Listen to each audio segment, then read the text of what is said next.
Bonjour, ici on va continuer à parler des méthodes de commande avancées et ici on va faire une brève introduction à toutes les méthodes de commande comme la commande robuste, adaptative ou stochastique qui ont un sujet commun qui est maintenant on essaie de gérer un certain niveau d'incertitude dans le système.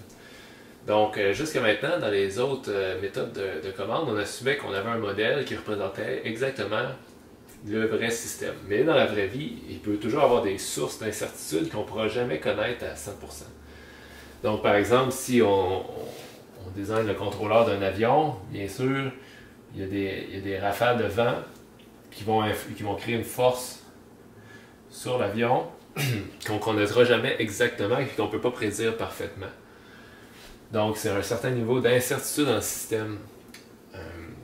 Ou par exemple, un bon robot manipulateur, si on est dans un environnement pas 100% contrôlé, puis qu'on ramasse des objets, par exemple une boîte, ben peut-être que j'ai un très bon modèle du bras comme tel, mais la masse de ce que je ramasse, peut-être que je ne la connais pas très précisément. Donc comment faire un bon contrôleur qui va fonctionner même si on n'a pas une bonne idée de la masse comme ça. Donc ici, on va parler un peu des, premièrement, des façons de représenter l'incertitude.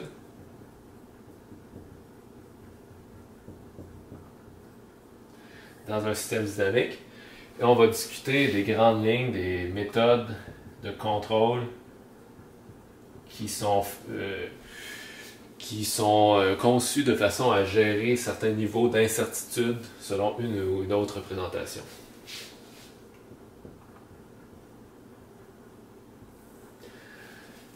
Donc si on regarde par exemple les équations d'un système mécanique standard. Donc on a un terme d'inertie qui donne une accélération, qui a d'autres forces dans le système. Typiquement, on va avoir par exemple un torque pour un bras robotique qui peut s'appliquer sur le système. On pourrait avoir un terme de friction, puis des termes de gravité par exemple. Et quelque chose d'autre qui pourrait arriver aussi, c'est que je pourrais avoir des forces externes qui s'appliquent sur mon robot. Par exemple, si quelqu'un décide soudainement de pousser ici sur mon robot, on ne connaît pas parfaitement cette force-là. Donc, une première façon de représenter l'incertitude, c'est d'avoir des paramètres incertains dans le modèle.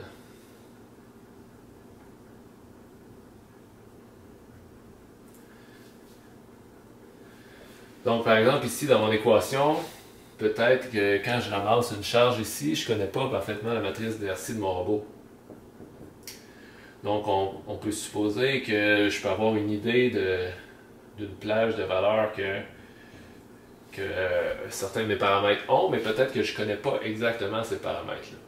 Donc ça, c'est une des façons de représenter l'incertitude dans une équation. Peut-être que les termes de notre équation ont une certaine plage de valeurs possibles qu'on ne connaît pas exactement.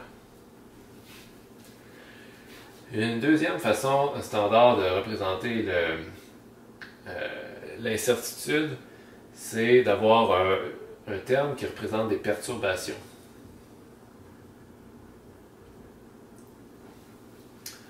Donc par exemple, ici, ma force externe, on pourrait écrire de façon plus générique, je peux supposer que j'ai un torque de perturbation que je ne sais pas nécessairement il vient d'où, c'est peut-être de la friction non modélisée, c'est peut-être quelqu'un qui pousse sur mon robot. J'ai peut-être une multitude de sources multiples d'incertitudes, que je ramène tout ça à un certain terme de perturbation dans mon système. Et un coup qu'on a ce terme de perturbation-là, ben une façon standard de le représenter, selon notre objectif, ça peut être d'essayer de trouver des bornes à ce terme-là. Donc si on est capable d'avoir une valeur min-max de ce terme-là, ça va nous aider par exemple pour synthétiser une méthode de contrôle. Ou une autre façon alternative qui est souvent utilisée en commande classique, c'est d'essayer de caractériser son contenu fréquentiel.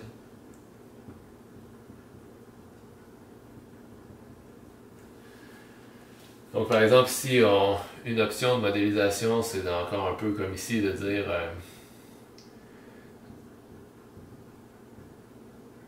perturbation min, perturbation max, puis d'essayer de créer un contrôleur que worst case scénario, on connaît le worst case scénario, donc on est capable de synthétiser une loi de contrôle qui devrait être capable de fonctionner dans tous les cas possibles. Une autre façon de représenter ça, ben, c'est on peut utiliser le domaine fréquentiel où on a peut-être un peu plus de détails que juste les valeurs min-max. On peut savoir, par exemple, le niveau d'énergie en fonction de la fréquence dans ma perturbation. Donc, par exemple, si je prends les rafales de vent, ben, c'est possible d'avoir un peu plus d'informations fréquentielles que de juste supposer que c'est aléatoire de façon pure. C'est impossible pour une rafale de vent de créer des perturbations, par exemple, à 200 Hz. Le vent, il ne tourne pas de bord aussi rapidement possible. Donc, je peux utiliser cette information-là pour m'aider dans ma conception de loi de contrôle. Autre façon de représenter l'incertitude, qu'on est peut-être moins habitué en génie mécanique d'utiliser, c'est d'utiliser une évolution probabiliste du système. Donc, avoir des équations qui ne sont pas déterministes, mais stochastiques. Donc, évolution probabiliste. Donc, typiquement, si on regarde nos équations ici, c'est une équation déterministe. Déterministe. Ce qui veut dire que je suis capable de calculer mon accélération, ce qui me permet de déterminer le futur comme une fonction de mes états et de mes consignes actuelles. Donc, par exemple, de position, vitesse et le couple que j'applique sur mon robot. Mais si on fait une évolution probabiliste, c'est qu'on utilise un autre framework.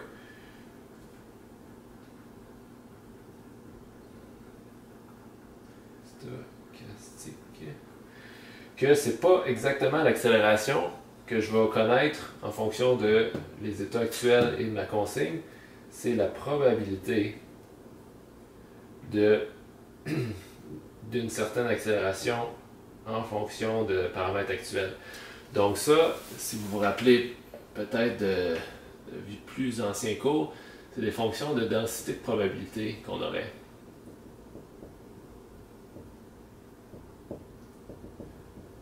Donc, ce qui veut dire que avec un état et une consigne d'accélérateur donnée, j'aurais pas juste une accélération possible, mais j'aurais la densité de probabilité d'avoir quelle accélération possible dans le système. Donc, par exemple, si on reprend l'exemple ici de l'avion, on pourrait supposer que le plus probable pour des consignes données, c'est ce que mon modèle déterministe me dirait. Mais si je connais un peu les probabilités de quelle rafale de vent peut arriver à un moment donné, je suis capable de rentrer ça dans mes équations pour avoir la probabilité de dans quelle direction que mon avion va accélérer en fonction des probabilités des rafales de vent. Donc ça, c'est les grandes catégories de façons de représenter l'incertitude qui sont utilisées dans différentes méthodes de commande. Donc une première méthode qui est vraiment basée sur une représentation qu'on a des paramètres mais qui sont incertains, c'est ce qu'on appelle la commande adaptative.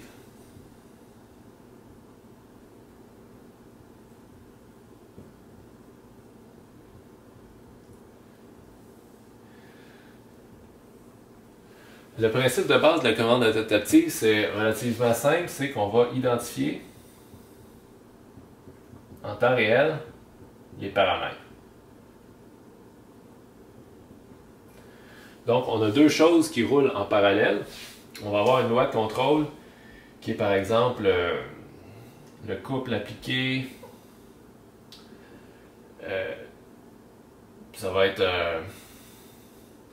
un modèle basé sur ça va être Ça va être calculé en fonction de mes équations et de mes paramètres que je vais appeler A approximés à un moment donné.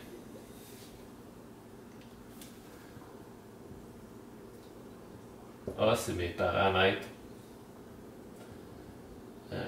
estimés. Et quand on conçoit une loi de commande adaptative, c'est qu'on va avoir en parallèle à la loi de commande un update. On va ajuster, on va mettre à jour notre estimé de nos paramètres. Par exemple, si on cherche H, on va avoir quelque chose en parallèle dans notre microcontrôleur qui va updater notre estimé de H en fonction de l'erreur en cours, puis comparer l'erreur avec notre équation dynamique. Donc ici, on va voir ce qu'on appelle une loi d'adaptation. Donc pour résumer, commande adaptative, le principe c'est on a une loi de commande basée sur le modèle et on essaie d'identifier en temps réel avec une loi d'adaptation les bons paramètres. Donc l'idée ici c'est que le robot il va prendre quelque chose d'inconnu, il va se mettre à bouger un peu puis tranquillement avec la loi d'adaptation il va trouver la bonne matrice de masse de l'objet et utiliser ça dans sa loi de commande pour être précis. Donc ça, c'est une possibilité. Une autre grande catégorie de méthodes de commande pour l'incertitude, c'est ce qu'on appelle la commande robuste.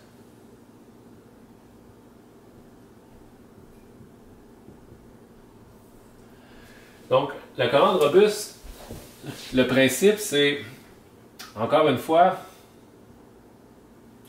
on va avoir souvent un terme qui est basé sur le modèle. Donc, on fait comme si on connaissait bien nos équations, puis on envoie la consigne basée sur notre modèle, mais on rajoute un terme. Ici, ici, je fais un exemple. Il y a plusieurs méthodes de commande robuste, puis ici, je parle de celle en particulier qui est le sliding mode, la commande glissante. Pour vous illustrer un peu le principe.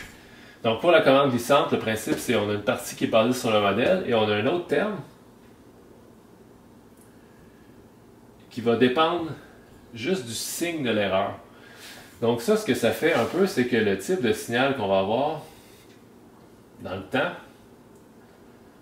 on va avoir une consigne nominale basée sur le modèle, mais en fonction du signe de l'erreur, notre consigne va osciller entre des valeurs extrêmes comme ça. Et l'idée, c'est que si on connaît un min-max de perturbation, c'est qu'on s'assure que ce terme-là est tout le temps plus grand que le pire effet possible d'une perturbation, ce qui fait que notre loi de commande domine tout le temps et prend le dessus sur les perturbations. C'est un peu l'idée expliquée sans rentrer dans les détails pour le moment. Si on a une bonne idée du contenu fréquentiel de nos perturbations, ça c'est quelque chose qu'on peut facilement amener dans tous les outils de la commande classique. Donc quand on travaille avec des fonctions de transfert dans le domaine fréquentiel.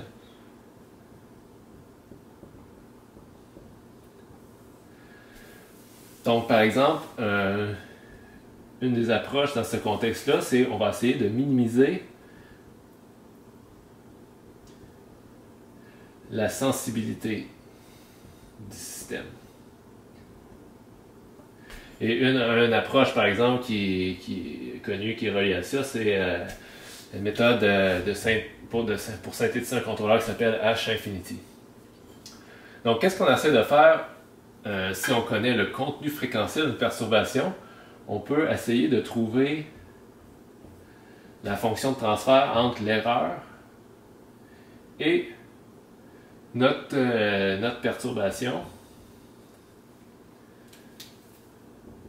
Ce qui nous donne, par exemple, dans le domaine fréquentiel, on va peut-être avoir une courbe comme ça. Et là, on va concevoir notre loi de contrôle pour essayer de minimiser dans les fréquences qui nous intéressent, l'effet des perturbations. Donc on va jouer avec notre contrôleur pour minimiser l'impact de ce terme-là sur le système. Et finalement, quand on parle de méthodes plus numériques pour traiter l'incertitude, ou quand on fait plus de la commande à haut niveau, planification de trajectoire, etc., on va souvent utiliser le framework de représentation stochastique. Donc par exemple, quand on fait de la programmation dynamique,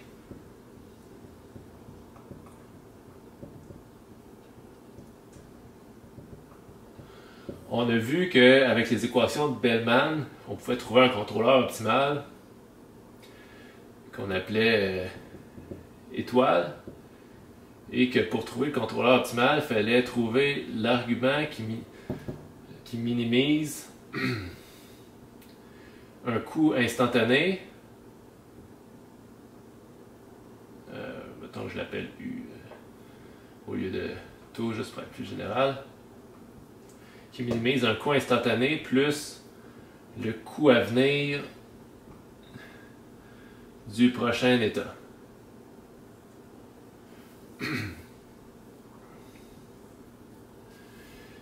Donc ça c'était quand on a un modèle déterministe, je suis capable de calculer c'est quoi le prochain état. Je sais mon coût instantané puis mon coût à venir qui va être calculé par itération du prochain état. Et là, je choisis l'action qui minimise le coût que je pense qui va venir. Si on est dans un contexte stochastique, il faut rajouter une étape qui est qu'ici, il n'y a pas juste une évolution possible pour un U. Pour un U donné, il y a plusieurs évolutions possibles selon la perturbation en cours. Donc, ce qu'on va minimiser, c'est la valeur espérée de ce terme-là. Donc, dans le fond, c'est quoi une valeur espérée? Si vous ne vous rappelez pas, c'est comme la moyenne pondérée par la probabilité que ça arrive de tous les futurs possibles. Donc, en gros, ce que ça fait, c'est que on va minimiser le scénario probable, si on veut.